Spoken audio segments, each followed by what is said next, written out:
Okay, welcome back to another video from me, FPL Crusader. Call me Luke if you wish. Now today we are doing a couple of things. We're looking at some player comparisons, some stats, team stats, and also trying to get those transfers to move forward and attack game week 13. So let's crack straight on. Like I said, I'm looking at some form picks.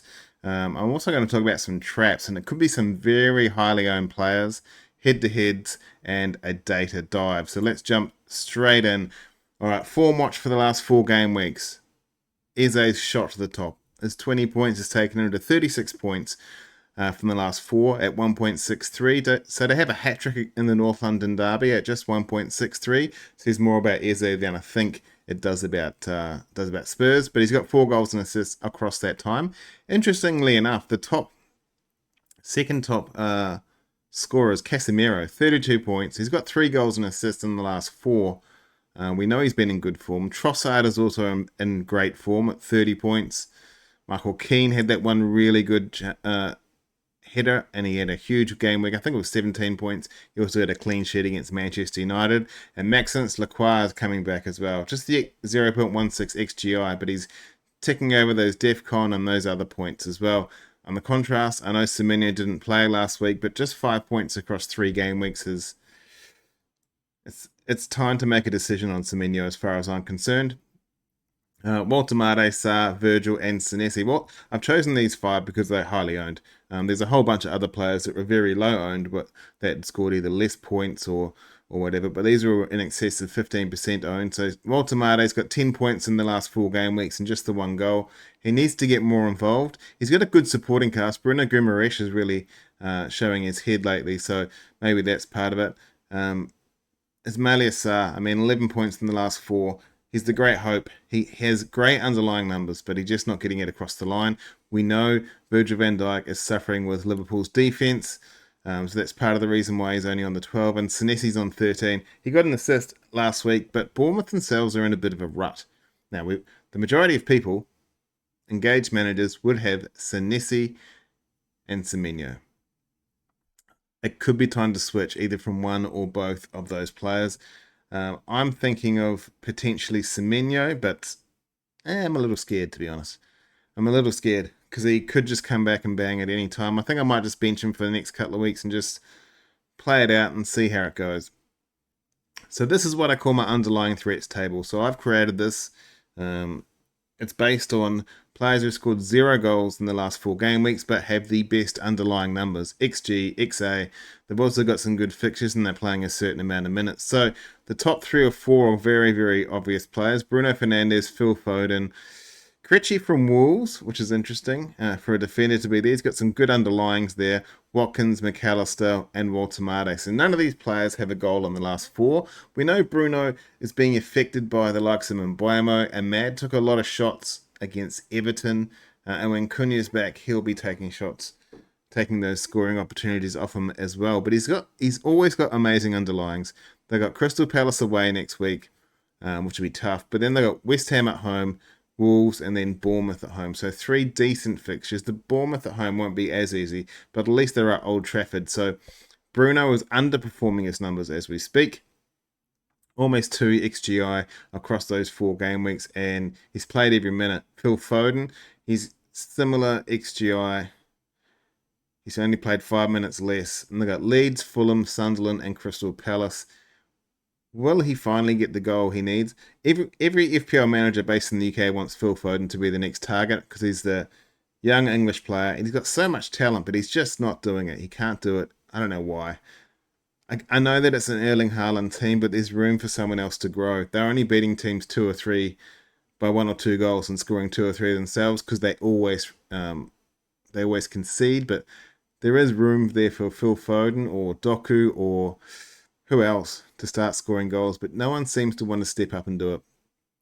Watkins is next. He's not even getting the minutes anymore. His XG is 1.03. They've got some really good fixtures. Wolves, Brighton, Arsenal's a tough one, and then West Ham.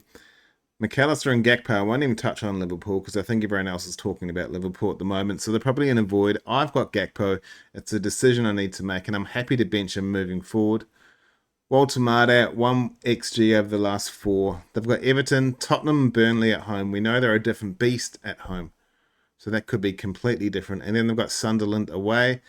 Jared Bowen's doing nothing. He got DEFCON. He's the first ever forward, and they call him forward, but he's not really.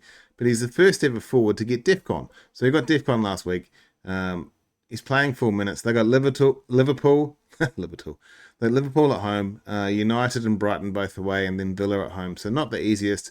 Got Jesus from Forest, Cherky, Barry, and then Semenyo, as I said to you earlier. 0.06 XA.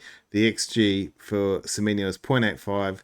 He's only played the 270 minutes. Obviously, he didn't play last week. We'll see what happens if he plays this week. But their fixtures are still good. They've got Sunderland, Everton, Chelsea, and Manchester United. One of the players I've been keeping my eye on is Vandenberg. He gets a lot of DEFCON, but he's got some really good underlying XG as well. That being said, he's not scoring goals. So Burnley, Arsenal, Tottenham, bench, and Leeds. Burnley and Leeds. One thing is, regardless of whether they get relegated straight away, when the promoted teams play at home against fellow promoted teams, they generally do very well. So expect him to maybe break that drought. Jurrien Timber's overdue a goal. Minter is one of the players that's extremely overdue for a goal. Chelsea, Brentford, Aston Villa and Wolves, not really the easiest to step into for Minter. So for Brighton, it's almost an avoid. So Bozolai, is he going to play on the wing? Is he going to play a wing back? Where's he going to go? We don't know. And Ismaila Sarr for Palace. He should have scored 2, 3, 4 goals by now. As I said earlier, Manchester United, Burnley, which could be a good one, Fulham, and then City. It's not the best for Crystal Palace. We're coming to that crunch of Crystal Palace in terms of their fixtures being mashed up. They've got a very small squad. I'm not sure if they can rotate. There's a midweek game week after this week coming. I'm not sure what's going to happen with them. Marino, well, he doesn't really get games, and Longstaff and Ndoye as well at the bottom. But if you're looking at the top, it's Bruno, it's Foden, it's Watkins, McAllister, Gakpo, and Bowen. They are the issues for me. If you've got them, you need to start making a decision. Or are you stubborn like I am? Do you just hold on to them and hope for the best thing to happen, that they just start banging when no one else has got them? All right, let's have a look at the first of 2 traps or treasures this week, and I'm looking solely at Bryan Mbeumo and Antoine Semenyo. 2 similarly priced midfielders. One's on the rise on Mbeumo, and Semenyo is on the decrease. If he starts playing again with their fixtures, he could easily be the talisman. 61 points compared to 75. Semenyo has more goals and assists by far, and more bonus points, and more XG. But the XA for Bryan Mbeumo is pretty impressive, 2.8. Not too bad. And they've got similar shots on target too. So what's the issue here? So Semenyo's in a huge dip of form, as are Bournemouth in general. They still might keep ticking over the points. However, with the likes of Evan Nielsen, Krupi Jr., everyone else in midfield that can also get the goals and assists, they might not necessarily need Antoine Semenyo moving forward. That could be a good thing though. That could take the pressure off him, because right now there is a lot of pressure on him to be that talisman. That could take the pressure off him, and he can start playing more freely. And when he does that, that's when he scores goals. With Bryan Mbeumo, he seems to be relishing in the pressure of being the talisman for Manchester United. He was very close to a couple of goals last night or the night before against Everton. Ahmad was taking a lot more shots than he should have, or than he usually does. But last week, the week before, I should say, Mbeumo was telling Ahmad to shoot more. So it's 50-50 for me. I still think he can get a lot of XA and XG and convert those into return. So for me, if I had to choose one, it would be Bryan Mbeumo over this next fixture run. If you've only got room for one of them, like say if you got the likes of Saka, and you can only get one of these 2, over the next few weeks it'll be Bryan Mbeumo, but he does go to AFCON. So just remember that. It's probably a 4-week punt. For me, with Bryan Mbeumo, I'm really hoping that Cole Palmer comes well by game week 15-16, and I can go Mbeumo up to Cole Palmer. That's what I would like to do. But I'm probably being a little bit selfish there. But hurry up, Cole. Don't worry about your bloody toe. As long as it's not your kicking foot, I think you should be right. The next trap or treasure for me is a bit of a different one. It's Reinders against Daniel Mellon. And I know Daniel Mellon does not get starts. But over the next few 5 fixtures, they're looking pretty good, Aston Villa. They've won 6 in a row. If you want to get on them, now's the time. Overall points is 36 apiece. Goals and assists, Mellon has 4 and Reinders has 3. similar bonus point as well, and same with XGI. But the major thing here is Mellon is that impact player they had last season with the bloke. I forget his name, but he's only had 2 starts of the 11, and Reinders has had 9 starts so far. Look at these fixtures here for Mellon. At home to Wolves, that's almost a guaranteed goal. Away to Brighton and Arsenal. Now, we know Villa don't travel very well, so you can probably just bench him for those 2. He's only 5.1, by the way.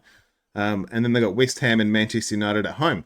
In terms of City, we've got Leeds at home, Fulham away, Sunderland at home, Palace away, West Ham at home.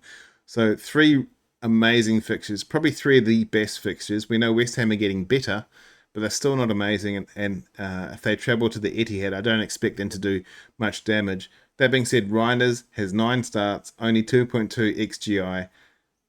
The 3 goals and assists came in the first 3 weeks from memory, and since then, he hasn't really done much. He's done enough in the City team to make the City team good, but he's not really an asset. At 5.4, you may as well save 0.3 and play Daniel Mellon in those 3 games. He can be your 8th attacker. Just chuck him on the bench and you don't have to worry about him. For me, I probably can't get there. I need to make a defensive transfer this week.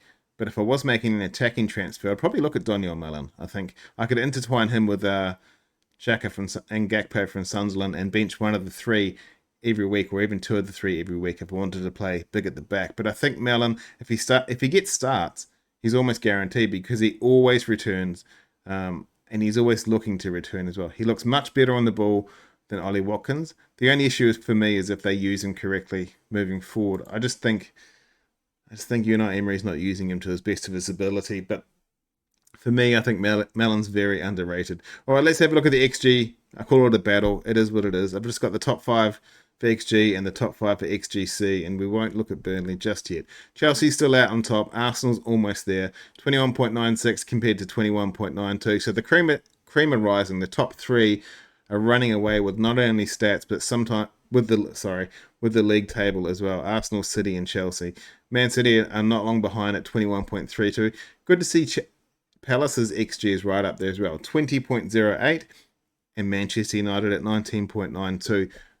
They were disappointing against Everton. There was no finishing there. They could have done with a good striker. That being said, they're still giving themselves the opportunities. It means those points, those valuable points will come. So hang tight, Manchester United fans. I think you will have a pretty good season. Everton are a frustrating team to play. And you can't just take away from Everton. They did play very well. XGC, Burnley, 25.02. That's shocking through 11 weeks. If you're conceding 2 expected goals per game, then you're probably going to go down straight away. West Ham at 21.29. They were terrible. They'll get better slightly. Wolves at 18.59. At Everton 17.81. Not too bad. Still not great. And Forest at 17.53.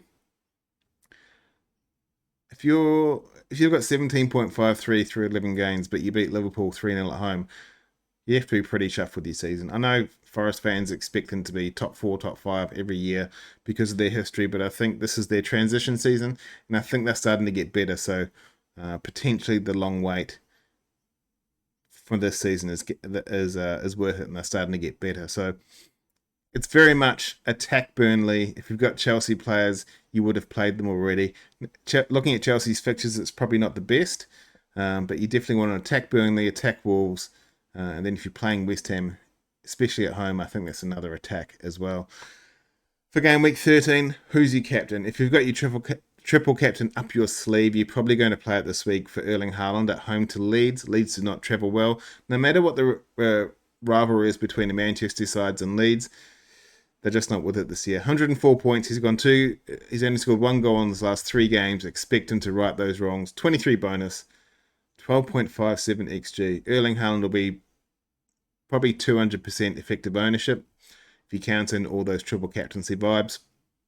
If you don't have Haaland and you've got Salah, away to West Ham is pretty good. He's almost got half of Haaland's points, just over at 56. Goals scored is 4, assists are 2, so he's getting 1 return every second game. That'll increase over the next couple of weeks. I'm pretty confident. He's got 3.93 XG and 1.8 XA, so I think Salah, he's obviously not going to have a good a season as he did last year, but he will play himself into some form. So if you're going to go for Salah this season, it has to be now. we know traditionally when he comes back from AFCON, he's basically been run ragged and he loses all his form. So if you're going to go for him, captain him this week. If you're doing the challenge with the general, or if you just don't want to have Haaland and Salah, the next best is Burnley at home to Brentford, and it's Igor Thiago, 9 goals, and he missed a penalty last week. He did get one penalty, he missed a second, but expect him to continue getting chances. 6.5 million, 16% now, so he's not under the radar anymore. How could you be if you got 9 goals in 11 games? But I expect him to do very good against Burnley. Burnley travelled like expired milk, as I always say. So Igor Thiago, this is your week if you don't own Haaland and Salah. That's all from me. I'll just give you a shout out to my video earlier in the week for best FPL transfers of game week 13. Yeah, we're 13, sorry. Game week 13, this is the thumbnail for it. It looks at a few other transfers rather than just the ones we've spoken about, but give that a crack if you want. Always appreciate the likes and subscribes from everyone. And if you've got other transfers you want to talk about, just reach out to me on social media. That would be amazing. Thank you very much for watching. I hope you're having a good week.